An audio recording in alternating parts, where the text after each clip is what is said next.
everybody, and welcome to our first post-election weekend church services. Amen. So good to see you. I feel better.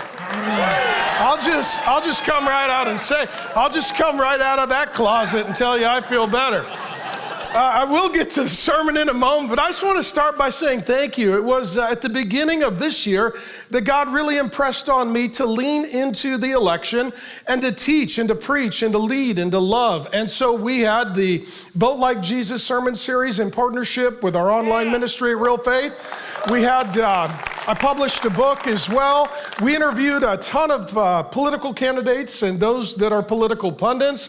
Got time with Eli Crane, got time for Carrie Lake. Continue to pray for her election as it is down to the wire.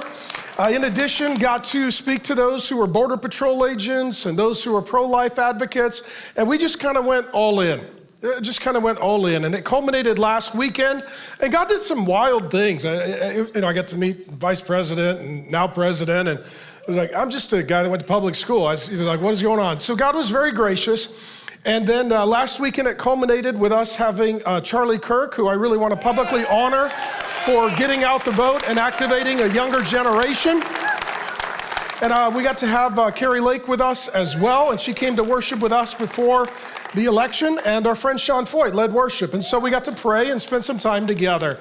And so really for me, I felt like God was compelling me to set a new standard for pastors in pastoral leadership in political and election seasons. Our primary commitment is not political, but it is biblical. And when the government goes against God, we need to push back. That's our God-given duty.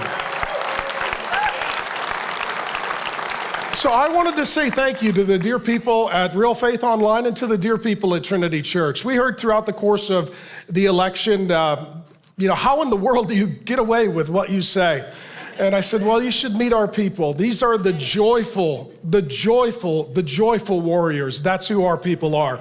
You guys have very thick skin and very tender hearts, and I love you with my whole heart. It's an honor to be your pastor. And I had a bunch of guys call and text and email, and pastors saying, man, if we said what you say, if we did what you did, we'd get fired. I was like, well, then you need to tell your people to call mine, because your people are messed up and mine are wonderful.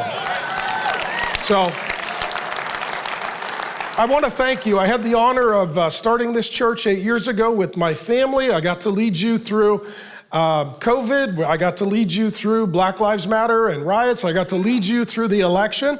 And I just want you to know, I love you. I'm built for war. I'm first to the fight, tip of the spear. I'll lead with the chin, and nothing's going to change here ever, ever, ever. Amen. Okay? And I would encourage other pastors who see this, you need to have more courage. You need to have more clarity, and you need to have more conviction, and your people deserve more from you because those are God's people, and if Jesus gave everything for them, you need to give your best for them. Those are his people. Amen?